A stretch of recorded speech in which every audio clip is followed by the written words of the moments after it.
Hello po sa inyong lahat. Isang magandang umaga po sa inyong lahat. Ngayon po ay 12 ng Pebrero 2026 anyo at ang oras po ngayon dito sa Los Angeles, California ay alas 6:25 ng umaga. Araw po ngayon ng Huwebes at nais ko po mag-vlog mga kababayan, mga minamahal, patungkol po dito sa sinasabi ni Marcolita na ang West Philippine Sea ay kathang-isip lamang. Akala ko nakapag-vlog na ako dito, pero hindi pa pala. Pero matagal ko na nakaprepara itong kasagutan dito. At gusto kong talakayin ngayon. Opo, ang sabi ni Marcolita ay kathang-isip lamang yung West Philippine Sea. Yan po ang title ko, kathang-isip lamang ang West Philippine Sea, sabi ni Marcolita. Okay. Gusto niya tayong iligaw. Opo, pero dapat ay malaman natin ang history o malaman natin yung mga sinaunang istorya. Opo, para hindi tayo maligaw. Opo, nililigaw tayo ni Marcolita eh. Ngayon ay totoo naman na yan ay narinig lang nung kapanahunan ni Pinoy. Yan at yan ang advocacy ni Pinoy, yung West Philippine Sea. Kaya pwede niyang sabihin na kathang-isip lang yan. Kasi nung bata siya ay wala naman yan. Ako nung bata ako wala naman yan eh. 1952 pala pinanganak yan. So 6 na taon ang advance niya sa akin. Ako 1958 ako pinanganak eh. Ngayon ay ang masasabi ko lang dyan, lahat po ay nag-uumpisa sa kaisipan o sa isip ng tao. Lahat po yan. Doon nag-uumpisa. Kaya hindi mo pwedeng sabihin na kathang-isip. Hindi pwede kasi nga lahat po ng bagay o ng pangalan o ng lugar o ng batas, kung ano man yan, lahat po o ng kurso, hindi ba? O ng imbento, nagsisimula po yan sa kaisipan o sa isip ng tao. Kaya pwedeng sabihin na kathang-isip lang yan, pero hindi ka titigil dun. Hindi ba? Halimbawa, yung pangalang Rodante Marcolita ay kailan ba yan? Wala pa nung panahon ng Hapon. Nung panahon ng Hapon ay hindi pa siya pinanganak eh. O lumabas lang yan dahil yun ang naisipan ng kanyang mga magulang na pangalan. Kaya kung tawagin siya ngayon ay Rodante Marcolita kasi yun ang pangalan na ibinigay eh. Ganun po yan. Yun ang sumagi sa isipan ng kanyang mga magulang. Ay wala namang question doon, hindi ba? O ngayon sasabihin niya yung West Philippine Sea ay kathang-isip lamang. Ay totoo naman. Pero may purpose yan. Kaya inilalagay na yung pangalan kasi nga ay ang luwang po ng China Sea eh. Ngayon kung nagnanabigit ka, ay saan ka na banda? Tatanungin ka. Kung kapitan ka ng barko, alangan naman nasasabihin mo na andito ako sa China Sea, ay ang luwang yan. Ay di kung malapit ka sa Pilipinas, sabihin mo na lang na West Philippine Sea. Hindi ba? May purpose po yan eh. At isa pa, yung pag-aari, hindi ba? Kung malapit sa'yo, adi pangalan mo, hindi ba? O, parang adjacent owner lang yan at saka yung opposite owner. Ay sino ba ang opposite owner mo? Ay yung katapat mo. O, ay sino yung adjacent owner mo? Ay yung katabi mo. Ganun lang po yan eh. At talagang ganun, binabanggit ang pangalan nung katabi o katapat. Reference po yan eh. Hindi ba? Saan ba yung panadirya dito? O tatanungin mo, dito sa bayan na ito, ay doon sa malapit kayo, hindi ba? Yung pinakamalapit o yung well-known, ay ang well-known ay Pilipinas. Adi, yan ang tawag at ang purpose ni Pinoy dyan para maitatak sa mga isip ng mga tao, lalo na ang kabataan. Para pag tinawag yan, bata't matanda, tinatawag niyan na West Philippine Sea, di ba? Yung mga kabataan natin ay tinatawag na yan na West Philippine Sea sa susunod, hindi ba? Sa susunod na malimbag ang mga aklat. Sa susunod na maisulat o maimprinta ang mga mapa, hindi ba? Ay naandun na yan. Hunos, hindi ba after 10 years, mag-imprinta ang mga mapa o mag-imprinta ng mapa, adi naandun na yan, pero nag-uumpisa po yan sa kaisipan. Ayan po hindi ba? Hindi po masama yan. At yan po ang customary. Yan po ang nangyayari sa mundo. Yang klaro imrikto. Hindi alam ni tatay na klaro imrikto yan kasi nung nag-aaral siya, pagkatapos ng gira, nag-aral siya, ay siguro 1948, nag-aral na siya ay askarga ang tawag niya. Askarga. Saan kako yung askarga? Ay klaro imbrikto pala. Yung isang barkada ko na matanda-tanda sa akin ng bahagya, matanda sa akin ng, aywan ko kung 10 taon, ay nagkwentuhan kami, ay natira daw siya dyan sa Divisoria. Ay ano ka kung trabaho mo dyan sa Divisoria? Ay kargador, sabi niya. Saan ka kako kargador? Dyan sa askarga. Sabi niya, askarga. Saan niyang kako? Ayun na nga, hindi ba? Ang tawag niya ay askarga. Ay, pero ako, nung nag-aral na ako sa Piati, ay klaro imbrikto na yan ayan po, napapalitan po Yung Turkey, ang pangalan dati niyan ay Constantinopolis ata Constantinople. Hindi ba? Napapalitan po At yan ay nasa kaisipan ng tao. Yung Turkey pala noon kuwan yan seat of power yan ng mga Muslim Halos matalo nila ang European Nagtulong-tulong lang ang mga European countries para talunin yung magaling na na Muslim yun na tao, pinagsama-sama niya, kaya lumakas ang Muslim noon. At diyan sila naupo, diyan sa, hindi pa Constantinople yan ibang pangalan pa noon. Ngayon ay ang sinasabi ko po dito ay nag-iiba talaga ang mga pangalan ng lugar. Opo. Pero nag-uumpisa yan sa kaisipan o dun sa katang-isip. Ayan po hindi ba? Labanan mo yan. Labanan mo. Ay hindi mo malabanan yan kasi nga ay ito.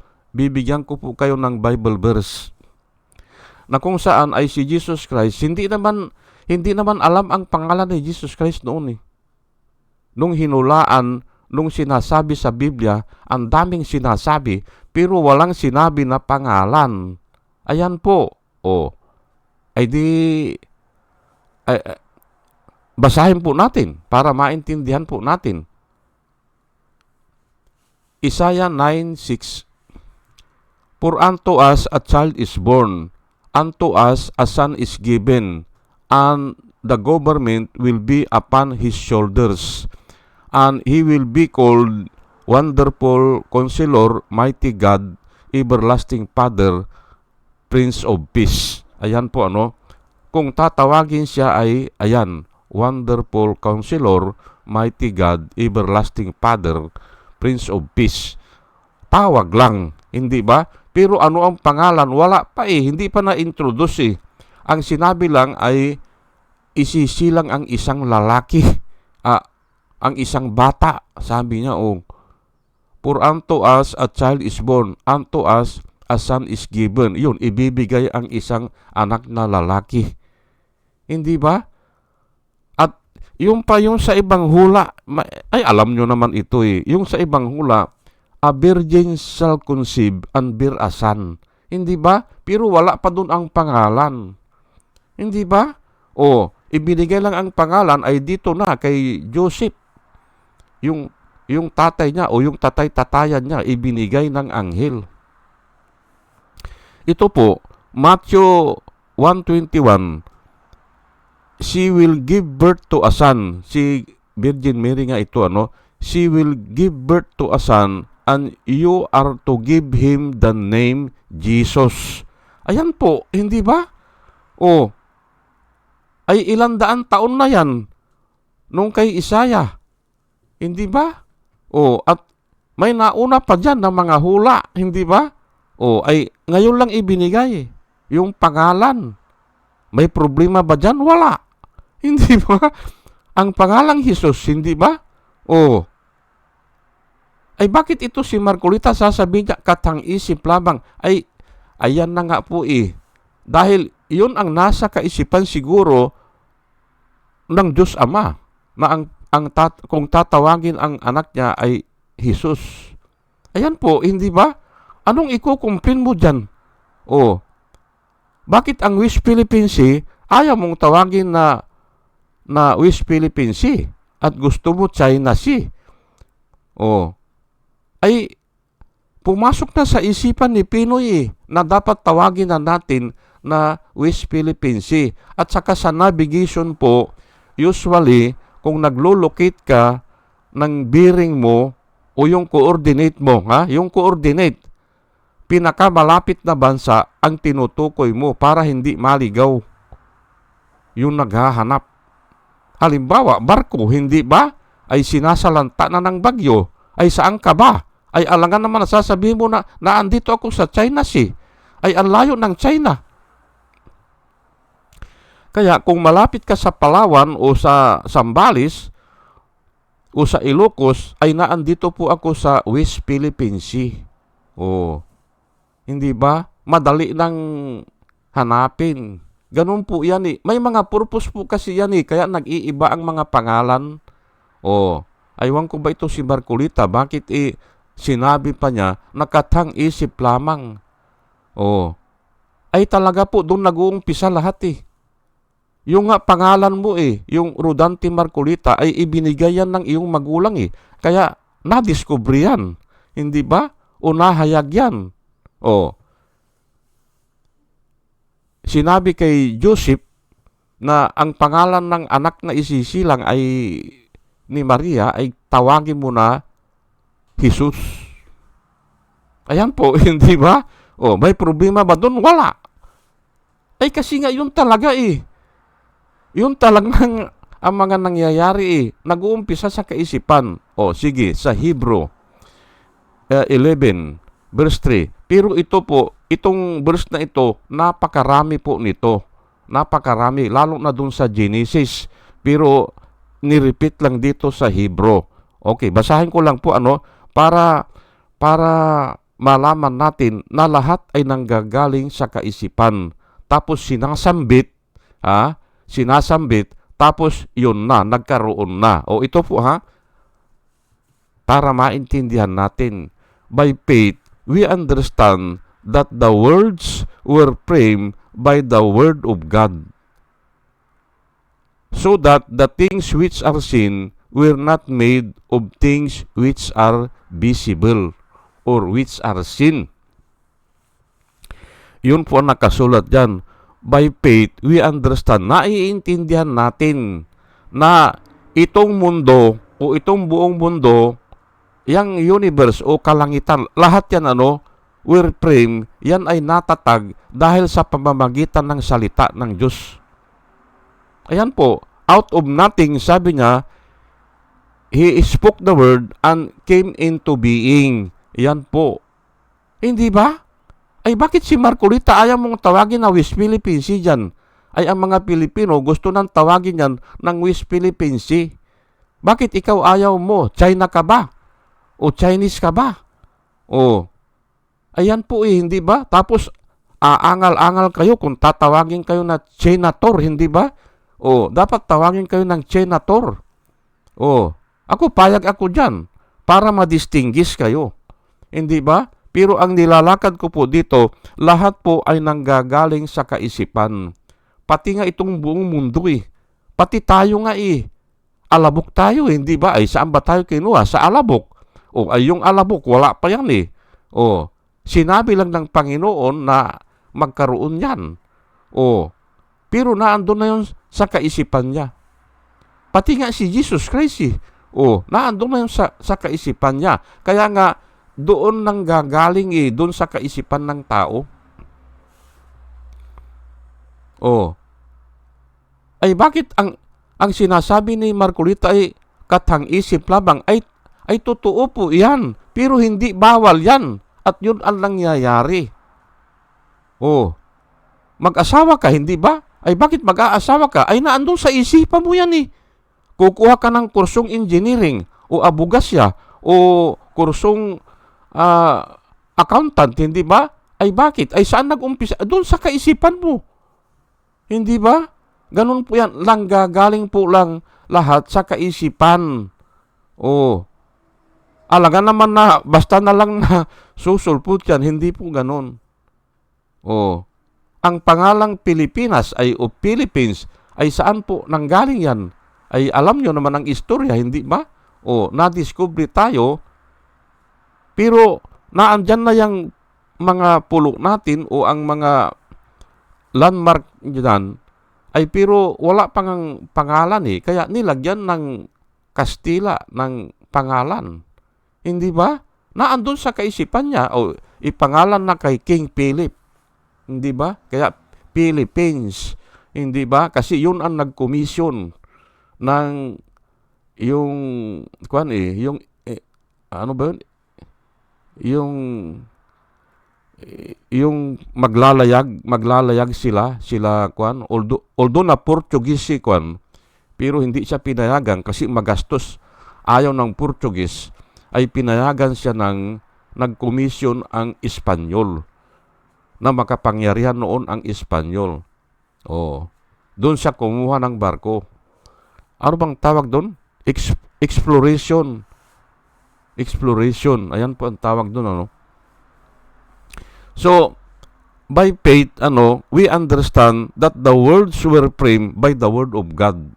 Ayan po, hindi ba? Tatanggi ka ba dyan? Ay, hindi pwede Kaya, hindi po masama kung yung ginawa ni Pinoy ay nasa kaisipan niya yun at yun ang pinamemorize niya sa mga tao, lalo na sa mga kabataan, para sa muling malimbag ang libro, naandyan na yan.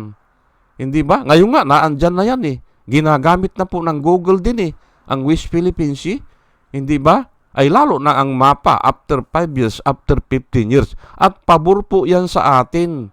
At hindi lang sa atin, pati sa buong daigdig. Pabor yan kasi hindi na silang mahirapan mag-identify nasaan sila. Hindi ba? Ay aywan ko ito si Marcolita, anong klaseng pag-iisip ito, Pero ngayon ay nabubuko na siya, unti-unti, na-i-expose na. At ikalat po natin na ganyan, na lahat po ay nag-uumpisa sa kaisipan o sa katang-isip lamang. Ngayon, yung iba hindi natutuloy. Pero may natutuloy. Pero nag-umpisa yan sa kaisipan. Opo. Kahit na yung mga gira nga nag-uumpisa sa kaisipan Hindi ba iniisip na sasalakayin ito? Ganun po yan. Sige po at hanggang dito na lang po ang sinasabi ko lang po dito ay nililito tayo ni Marcolita. Opo. Pero dapat alam natin ang mga pangyayari para maikontra natin, kukontrahin natin, hindi ba? Yung yung kaisipan daw ay totoo naman yan eh. Sa kaisipan eh. Oh, ay aywan ko lang pero hanggang dito na lang po dahil nga ay malilit na ako at dalahin ko po sa Panginoon sa ating pakikinig ay sana magkaroon tayo ng wisdom na nanggagaling sa Kanya. At muli mga kababayan, mga minamahal, isang magandang umaga po sa inyong lahat at salamat po sa inyong pakikinig. Salamat po ng marami. Bukas siguro tatalakayin ko yung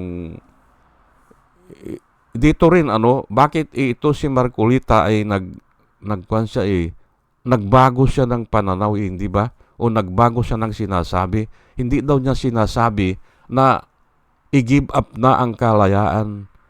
Ay sinabi niya sa media o nabidyohan siya, hindi ba? Doon sa hearing, hindi ba? Yan pang tatalakayin ko. Ay kung ganyan na po ang tao, wala nang maniniwala dyan. Kasi atras abanti siya Opo. Walang pinaglalaban. Wala.